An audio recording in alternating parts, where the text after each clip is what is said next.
الحمد لله الحمد لله وكفى وسلام على عباده الذين اصطفى أما بعد فأعوذ بالله من الشيطان الرجيم بسم الله الرحمن الرحيم والعصر إن الإنسان لفي خسر إلا الذين آمنوا وعملوا الصالحات وتواصوا بالحق وتواصوا بالصبر صدق الله العلي العظيم শুরু করছি মহান আল্লাহ রাব্বুল আলামিনের নামে, যিনি মানুষকে সৃষ্টি করেছেন এবং পৃথিবীতে চলতে ফিরতে তার যা কিছু প্রয়োজন সবকিছু পরিপূর্ণভাবে দিয়েছেন। দরুদ ও সালাম সেই মহামানবের উপর, যিনি মানবতার মুক্তির দূত, দুজাহানের বাদশাহ, যিনি মানুষকে অন্ধকার থেকে আলোর পথে নিয়ে এসেছেন, সেই নবী হযরত মুহাম্মদ রাসূলুল্লাহ সাল্লাল্লাহু আলাইহি ওয়াসাল্লামের উপর। আমি আজকে আপনাদের সামনে সকাল সন্ধ্যার মাসনুন আমল নিয়ে কিছু দিক নির্দেশনামূলক কথা আলোচনা করব ইনশাআল্লাহ। আল্লাহ চাহে তো এটি আমাদের জন্য অনেক ফায়দাজনক হবে ইনশাআল্লাহ। আমাদের সকাল সন্ধ্যার আমল কেন করতে হবে? প্রথমত, আমরা মুসলমান, আমরা মুমিন। মুসলমান ও মুমিন কখনো আল্লাহর জিকির ছাড়া থাকতে পারে না। আমাদেরকে সবসময় আল্লাহর জিকির করতে হবে। আল্লাহ তাআলা কুরআনে বলেন, ইয়া আইয়ুহাল্লাযীনা আমানু যকুরুল্লাহা যিকরান কাসীরা, হে মুমিনগণ, তোমরা আল্লাহ তাআলাকে বেশি বেশি স্মরণ করো। ওয়াসাব্বিহুহু বুকরাতান ওয়া আসীলা, এবং সকাল সন্ধ্যায় তার তাসবিহ আদায় করো। তো কোরআন মাজিদ বারবার আমাদেরকে জিকির করার জন্য উৎসাহ দিয়েছে। আল্লাহ তাআলা সূরা রাদের মধ্যে বলেন, আলা বিযিকরিল্লাহি তাতমাইন্নুল কুলুব, শুনে রাখো, আল্লাহর জিকির দ্বারাই অন্তরসমূহ প্রশান্তি লাভ করে। সূরা আনফালের মধ্যে আল্লাহ তাআলা বলেন,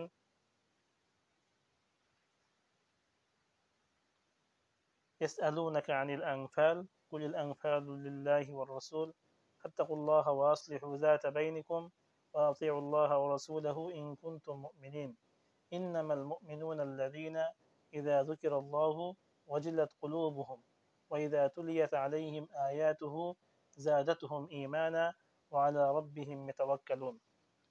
যে নিশ্চয় মুমিন তারাই, যখন আল্লাহ তাআলা জিকির করা হয় তখন তাদের অন্তরসমূহ ভীত হয়, সন্ত্রস্ত হয়। আর যখন আল্লাহ তাআলার আয়াতগুলো তার সামনে পাঠ করা হয় তখন তার ঈমান বৃদ্ধি পেতে থাকে। এজন্য আমাদেরকে, আমরা মুমিন হিসেবে, আমরা মুসলমান হিসেবে জিকির করতে হবে, আল্লাহ তাআলাকে স্মরণ করতে হবে। সকালবেলা আমরা কেন জিকির করব? সকালে আমাদের জন্য বরকত রয়েছে, আর বরকত তার থেকে নিতে হয় যিনি আমাদেরকে সৃষ্টি করেছেন। সৃষ্টিকর্তা আমাদেরকে বিভিন্ন সময় দিয়েছেন, যে সময়ে তিনি খুশি হয়ে বান্দাকে ঢেলে দেন। এর মধ্যে একটা সময় হলো রাতের শেষ প্রহর, যাকে বলে শেষ রাত। তো শেষ রাতে আল্লাহ তাআলা বান্দাকে ডেকে ডেকে বলেন, কে আছো বান্দা, আমাকে আমাকে ডাকো, আমি তার ডাকে সাড়া দেব। কে আছো বান্দা, আমার কাছে মাফ চাও, আমি তাকে মাফ করে দেব। কে আছো বান্দা, তুমি আমার কাছে রিজিক চাও, আমি তোমাকে রিজিক দান করব। এভাবে আল্লাহ তাআলা সুবহে সাদিক পর্যন্ত ডাকতে থাকেন। এজন্য শেষ রাতে উঠে আমাদেরকে আল্লাহ তাআলার জিকির করতে হবে, আল্লাহ তাআলাকে বেশি বেশি ডাকতে হবে, নামাজ পড়তে হবে, অশ্রু ঝরাতে হবে। বিশেষ করে যদি আমরা শেষ রাতে নাও উঠতে পারি, অবশ্যই যেন আমাদের ফজর কাজা না হয়। যখন রাতের শেষ ভাগ, বান্দা যখন ঘুমাতে থাকে, শয়তান তার নাকের নরম জায়গায় এসে পেশাব করতে থাকে। শয়তান মানুষকে ধোঁকা দিতে থাকে, শয়তান বলতে থাকে যে নাম, তুমি ঘুমাইতে থাকো, আমাকা লাইলুন তবিল, তোমার সামনে দীর্ঘ রাত পড়ে আছে। এভাবে সে মানুষকে ধোঁকা দিতে থাকে, বিভিন্ন সুন্দর সুন্দর স্বপ্ন দেখাতে থাকে, যাতে করে এই বান্দার নামাজ কাজা হয়ে যায়। শয়তান তো এটাই চায়, বান্দা নামাজ কাজা করুক, আল্লাহ তাআলাকে না স্মরণ করুক। তো শয়তানকে পরাজিত করতে হবে। শয়তান বান্দার মনের মধ্যে যে গিঁট গুলো দিয়েছে, এই গিঁট গুলো দূর হবে কখন? যখন আমরা সকালবেলা উঠবো, সঙ্গে সঙ্গে দোয়া পড়বো, আলহামদুলিল্লাহিল্লাযী আহইয়ানা বা'দা মা আমাতানা ওয়া ইলাইহিন নুশুর। তখন এই দোয়ার বরকতে একটি গেট খুলে যাবে। যখন ওযু করব, আরেকটা গেট খুলে যাবে। এরপরে যখন আমরা নামাজ পড়ব, তখন সমস্ত গেট খুলে যাবে শয়তানের। এজন্য শয়তান আমাদেরকে ধোঁকা দেয়। এই ধোঁকা থেকে বাঁচতে হলে আমাদেরকে ফজরের নামাজ কাজা করা যাবে না। ফজরের নামাজের পরে এটা একটা বরকতময় সময়। এই সময়ে আমি বিভিন্ন দোয়া পড়ি। যেমন নামাজের পরেই কারোর সঙ্গে কথা না বলে আমি 7 বার বলতে পারি আল্লাহুম্মা আজিরনি মিনান নার। 7 বার বললে কি হবে? কারোর সঙ্গে কথা না বলে 7 বার এই আল্লাহুম্মা আজিরনি মিনান নার, হে আল্লাহ আপনি আমাকে জাহান্নাম থেকে মুক্তি দিন, আগুন থেকে আপনি আমাকে রক্ষা করুন। এই দোয়া 7 বার বললে আল্লাহ তাআলা ওই দিন বা ওই রাত্রে, সকালে পড়লে ওই দিন, সন্ধ্যায় পড়লে ওই রাত্রে যদি সে মারা যায়, আল্লাহ তাআলা তাকে তার জিম্মা জামিন হয়ে যাবেন। তাকে আল্লাহ তাআলা জাহান্নাম থেকে মুক্তির পরোয়ানা লিখে দেবেন। আবার নামাজের পরে আমি যদি মাথায় ডান হাত দিয়ে বলতে পারি বিসমিল্লাহিল্লাযী লা ইলাহা ইল্লা হুয়ার রহমানুর রহিম, আল্লাহুম্মা আযহিব আন্নী আল হাম্মা ওয়াল হুজন। নবীজি সাল্লাল্লাহু আলাইহি ওয়াসাল্লাম মাথায় হাত দিয়ে এভাবে দোয়া করেছেন যে ওই আল্লাহর নামে যিনি ছাড়া কোনো উপাস্য নাই, যিনি পরম মেহেরবান, যিনি দয়ালু, যে হে আল্লাহ আপনি আমার থেকে সকল দুঃখ, সকল দুশ্চিন্তা দূর করে দিন। এভাবে নামাজের পর পরে আমরা 7 বার আল্লাহুম্মা আজিরনি মিনান নার মাথায় হাত দিয়ে এই দোয়াটা বলতে পারি। এরপরে আমি আয়াতুল কুরসি পাঠ করতে পারি। আমরা সবাই আয়াতুল কুরসি জানি। এবার সকালে আর কি কি আমল করব, সামনে এগুলো আমি একটা চার্ট দিয়ে দেবো ইনশাআল্লাহ। তো সকালবেলা আমাদের জন্য বরকত রয়েছে। আল্লাহ রাসূল সাল্লাল্লাহু আলাইহি ওয়াসাল্লাম বলেছেন, আল্লাহুম্মা বারিক লি উম্মতি ফি বুকুরিহা, হে আল্লাহ আপনি আমার উম্মতের মাঝে তাদের সকালবেলা বরকত দান করুন। সকালবেলা হলো বরকতের সময়। এই সময় রাতের ফেরেশতারা উঠে যায়, দিনের ফেরেশতারা নেমে আসে। তো ফেরেশতারা এসে যদি দেখে বান্দা বসে বসে আল্লাহর জিকির করছে, কোরআন তিলাওয়াত করছে, তাসবিহ তাহলিল আদায় করছে, তাহলে এই বান্দাকে ফেরেশতারা এসেই ইবাদতের মধ্যে মশগুল দেখতে পেল। আবার যখন সন্ধ্যাবেলা হবে, দিনের ফেরেশতারা বিদায় নেবে, রাতের ফেরেশতারা নেমে আসবে। বিদায় নেওয়ার সময় যখন দেখবে বান্দা ইবাদতে মশগুল আছে, তো আল্লাহ তাআলার কাছে গিয়ে এই বান্দার জন্য তারা সুপারিশ করতে থাকবে যে হে আল্লাহ অমুক বান্দাকে আমরা আপনার ইবাদতে মশগুল দেখে এসেছি। তো এই জন্য আমরা ইবাদত করতে হবে। সকালবেলা এবং সন্ধ্যাবেলা ইবাদতের গুরুত্ব দিয়ে ইবাদত করতে হবে, তাসবিহ তাহলিল আদায় করতে হবে। এরপরে আমরা আসি নেক আমল মানে কি? নেক আমল মানে ভালো কাজ। কোরআন মাজিদে আছে সূরা আসরের মধ্যে, ওয়াল আসর, শপথ সময়ের, ইন্নাল ইনসানা লাফি খুসর, নিশ্চয় সমস্ত মানুষ ক্ষতির মধ্যে আছে, ক্ষতিগ্রস্ততার মধ্যে রয়েছে, তবে 4 শ্রেণীর লোক ব্যতীত, ইল্লাল্লাযীনা আমানু, এক যে ঈমান এনেছে, ওয়া আমিলুস সালিহাত যারা নেক আমল করেছে, ওয়া তাওয়াসাউ বিল হক একে অপরকে হকের উপর থাকার আদেশ দিয়েছে, পরামর্শ দিয়েছে, এবং ওয়া তাওয়াসাউ বিস সবর যারা একে অপরকে সবর করার এবং ধৈর্য ধারণ করার উপদেশ দিয়েছে। এই 4 শ্রেণীর লোক ক্ষতিগ্রস্ততার মধ্যে নেই, বাকি সবাই ক্ষতিগ্রস্ততার মধ্যে রয়েছে। ইমাম শাফিঈ রাহমাতুল্লাহ আলাইহি বলেন, আল্লাহ তাআলা যদি পুরো কোরআন অবতীর্ণ না করে শুধু এই সূরা আসর অবতীর্ণ করতেন তাহলে যথেষ্ট হয়ে যেত। তো এই সূরাটা অনেক গুরুত্বপূর্ণ। তো সূরা আসরের মধ্যে আছে ইল্লাল্লাযীনা আমানু ওয়া আমিলুস সালিহাত, নেক আমল করা। নেক আমল মানে কি? নেক আমল বলতে ভালো আমল। যে আমল আমাদের করতে হবে। এক হাদিসে আছে যে বান্দা যখন মারা যায় তখন তার সবকিছু শেষ হয়ে যায়, মাত্র তিনটা জিনিস থাকে। একটা হলো তার নেক সন্তান, দুই যা সে দান করেছে, তিন তার নেক আমল, তার নেক আমল। আল্লাহ তাআলা সূরা কাহফের মধ্যে এক আয়াতে বলেন যে ওয়াল বাকিয়াতুস সালিহাতু খায়রুন ইনদা রাব্বিক সাওয়াবান ওয়া খায়রুন আমালা। বাকি অবশিষ্ট যা থাকবে তা হলো as-সালিহাত, নেক আমল। আল্লাহ তাআলার কাছে এটা বড়ই খায়র, কল্যাণ, ও আমালা এবং আশার বাণী হয়ে থাকবে, ভরসার একটা স্থল হয়ে থাকবে। সে নেক আমল বলতে এখানে সালিহাত বাকিয়াত দ্বারা কি উদ্দেশ্য? মুফাসসিরিনে কেরাম বলেন এখানে সালিহাত বাকিয়াত দ্বারা উদ্দেশ্য হলো তাসবিহ, সুবহানাল্লাহ, আলহামদুলিল্লাহ, লা ইলাহা ইল্লাল্লাহ, আল্লাহু আকবার ইত্যাদি। আজকে এশার নামাজের পরে আমরা যখন তালিম করি তখন তালিমের মধ্যে আমরা আলোচনা করেছি, একটা হাদিস এসেছে যে সুবহানাল্লাহ, আলহামদুলিল্লাহ এগুলো আসমান জমিনে যা কিছু আছে সব কিছুকে ভরপুর করে দেয়। সুবহানাল্লাহ, আলহামদুলিল্লাহ এত পাওয়ার, এত শক্তি। সুবহানাল্লাহ একবার বললে জান্নাতে একটি গাছ হয়, একটা বীজ বপন হয়। এভাবে আলহামদুলিল্লাহ মিজানকে পরিপূর্ণ করে দেয়।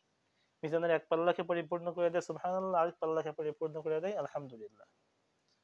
তো এইভাবে ফাতেমা রাদিয়াল্লাহু তাআলা আনহা একবার এক কাজের মেয়েকে, বাসার জন্য কাজের মেয়েকে চেয়েছিলেন যে একটা কাজের মেয়ে দেন। তখন নবী সাল্লাল্লাহু আলাইহি ওয়াসাল্লাম তাকে সুবহানাল্লাহ, আলহামদুলিল্লাহ, লা ইলাহা ইল্লাল্লাহ শিক্ষা দিয়েছেন।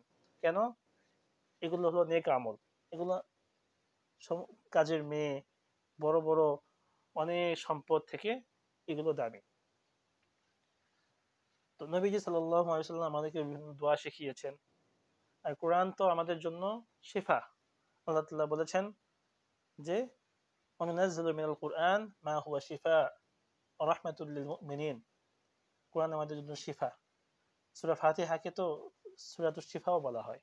এজন্য কোরআন মাজিদ থেকে আমরা দোয়াগুলো শিখবো, দোয়াগুলো আমল করব। নবীজির যে দোয়া আছে এই দোয়াগুলো আমরা আমল করব। তো কোরআন এবং হাদিস থেকে আমরা কি কি সকালবেলা পড়তে পারি এগুলো সংক্ষেপে প্রত্যেকের জন্য দিয়ে দিচ্ছি। আমরা কোরআন মাজিদ থেকে আয়াতুল কুরসি পাঠ করতে পারি। আয়াতুল কুরসি সবাই জানি, আল্লাহু লা ইলাহা ইল্লা হুয়াল হাইয়ুল কাইয়্যুম লা তাখুযুহু সিনাতুন ওয়া লা নাওম লাহু মা ফিস সামাওয়াতি ওয়া মা ফিল আরদ মান যাল্লাযী ইয়াশফা'ু 'ইনদাহু ইল্লা বিইذনিহি ইয়া'লামু মা বাইনা আইদিহিম ওয়া মা খালফাহুম ওয়া লা ইউহীতুনা বিশাইইন মিন 'ইলমিহি ইল্লা বিমা শা'a ওয়াসি'a কুরসিয়্যুহুস সামাওয়াতি ওয়াল আরদ ওয়া লা ইয়াউদুহু হিফযুহুমা ওয়া হুয়াল 'আলিয়্যুল 'আযীম। এটা আমরা পড়তে পারি। আয়াতুল কুরসি খুবই গুরুত্বপূর্ণ একটি আয়াত। জিন, জাদু, মানুষের বদনজর ইত্যাদি থেকে মুক্তির জন্য আয়াতুল কুরসি পাঠ করব। প্রত্যেক নামাজের পরে আমরা আয়াতুল কুরসি পাঠ করতে পারি। ঘর থেকে বের হচ্ছি, আমি আয়াতুল কুরসি পড়ে বের হই। আমার বাবুর অসুখ, তার জ্বর জ্বর ভাব, আমি সূরা ফাতিহা এবং আয়াতুল কুরসি পড়ে তাকে ফু দিয়ে দিই, তাকে দম করি। সূরা ফাতিহা আমরা পড়তে পারি ৩ থেকে ৭ বার, ৩ বার বা ৭ বার। সূরা বাকারার শেষ ২ আয়াত আমরা তিলাওয়াত করতে পারি। আয়াতে শিফা আছে কোরআন মাজিদে, এগুলো পড়তে পারি। আয়াতে শিফাগুলো কি? যেমন ওয়াশফি সুদূর কওমিন মুমিনিন ওয়া শিফাউল লিমা ফিস সুদূর ইয়াখরুজু মিন বুতুনিহা শারাবুন মুখতালিফুন আলওয়ানুহু ফীহি শিফাউল লিন-নাস ওয়া নুনাজ্জিলু মিনাল কুরআনি মা হুয়া শিফাউন ওয়া রাহমাতুল লিল মুমিনিন ওয়া ইযা মারিজতু ফাহুয়া ইয়াশফিন কুল হুয়া লিল্লাযীনা আমানু হুদাও ওয়া শিফা। এভাবে আয়াতের শিফাগুলো আমরা পাঠ করতে পারি। পাশাপাশি ৩ কুল, সূরা ইখলাস ৩ বার, ফালাক ৩ বার, নাস ৩ বার, এগুলো আমরা পাঠ করতে পারি। সূরা হাশরের শেষের ২ আয়াত, শেষের ৩ আয়াত আমরা আউযু বিল্লাহিস সামিউল আলিম মিনাশ শাইতানির রাজীম ৩ বার বলে সূরা হাশরের শেষের ৩ আয়াত পাঠ করতে পারি। কোরআন মাজিদ থেকে এগুলো পাঠ করলে, পাঠ করে আমি মাথা থেকে নিয়ে পা পর্যন্ত আমি দম করি, ফু দিই, পারলে আমি পানি পরে সেই পানিগুলো পান করি, তেল পরে তেলগুলো মালিশ করি, তাহলে দেখবেন আপনি সকল ধরনের এই কোরআন মাজিদের বরকতে আপনি সকল ধরনের অনিষ্টতা থেকে রক্ষা পাবেন। আল্লাহ তাআলা আপনাকে রক্ষা করবে। হাদিস থেকে আমরা কি পড়তে পারি? গুরুত্বপূর্ণ 5টি দোয়া আমি এখানে দিয়ে দিচ্ছি। 1 নম্বর, বিসমিল্লাহিল্লাযী লা ইয়াদুররু মা ইসমিহি শাইউন ফিল আরদ ওয়ালা ফিস সামাই ওয়া হুয়াস সামিউল আলীম। এটা আমরা 3 বার করে পড়ব। বিসমিল্লাহ আল্লাযী লা ইয়াদুররু মা ইসমিহি শাইউন ফিল আরদি ওয়ালা ফিস সামাই ওয়া হুয়াস সামিউল আলীম।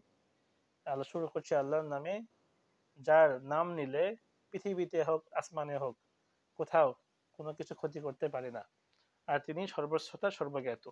এটি 3 বার বলবেন, তাহলে দেখবেন আল্লাহ তাআলা আপনাকে এই দোয়ার বরকতে পৃথিবীর যত অনিষ্ট পোকামাকড় আছে, কুকুর, বিড়াল, সাপ ইত্যাদি সমস্ত কিছু থেকে আপনাকে রক্ষা করবে। এরপর আউযু বিকালিমাতিল্লাহি তাম্মাহ মিন শাররি মা খালাক, এটা আপনি 3 বার করে পড়বেন।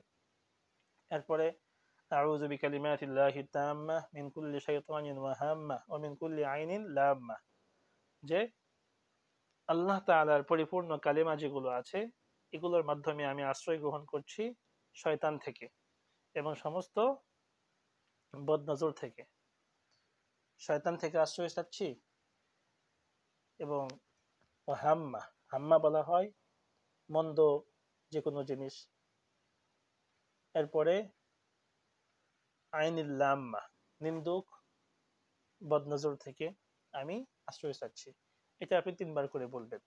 এরপর লা ইলাহা ইল্লাল্লাহু ওয়াহদাহু লা শারীকা লাহু লাহুল মুলকু ওয়া লাহুল হামদু ওয়া হুয়া আলা কুল্লি শাইইন কাদির, এটা পড়বেন 10 বার। এরপরে সাইয়্যিদুল ইস্তিগফার আছে, সবথেকে শ্রেষ্ঠ ইস্তিগফার। আল্লাহুম্মা আনতা রাব্বি লা ইলাহা ইল্লা আনতা খলাকতানি ওয়া আনা আবদুক ওয়া আনা আলা আহদিকা ওয়া ওয়া'দিকা মাসতাতা'তু আউযু বিকা মিন শাররি মা সানা'তু আবু'ু লাকা বিনি'মাতিকা আলাইয়া ওয়া আবু'ু লাকা বিযামবি ফাগফির লি ফাইন্নাহু লা ইয়াগফিরুয যুনুবা ইল্লা আনত। এভাবে এই দোয়াগুলো অল্প অল্প করে আজকে একটা পড়েন, 4 দিন পরে আরেকটা পড়েন, এরপরে 4 দিন পরে আরেকটাকে যুক্ত করেন। এভাবে ধীরে ধীরে একটা একটা করে দোয়া যুক্ত করবেন আর আমল করতে থাকবেন। দেখবেন এই খুব শীঘ্রই আপনার অনেক আমল হয়ে গিয়েছে, অনেক দোয়া আপনার মুখস্থ হয়ে গিয়েছে। এগুলো বারবার শোনেন, বারবার এগুলো আমল করতে থাকেন, তো আল্লাহ তাআলা এই দোয়াগুলোর বরকতে আপনাকে ধীরে ধীরে রোগ প্রতিরোধ ক্ষমতা দান করবেন। আপনি অনেক ওষুধ খাচ্ছেন, আপনার ক্যান্সার আজকে ধরা পড়ছে রিপোর্টে, কালকে ধরা পড়ছে না। কত ধরনের রোগ বালাই আমাদের শরীরের মধ্যে বাসা বেঁধে আছে।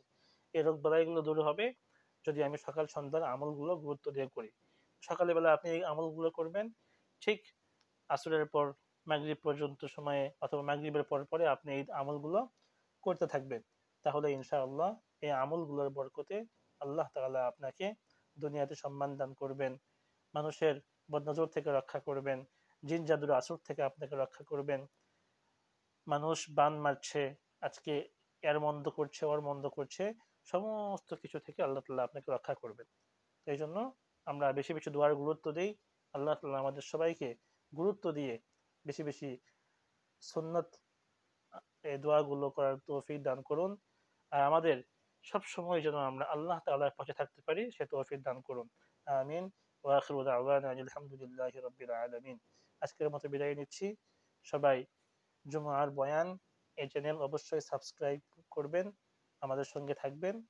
আরো নতুন নতুন বিষয় আমরা আপনাদের সামনে নিয়ে আসব। আপনাদের খিদমতে আমরা হাজির হব ইনশাআল্লাহ।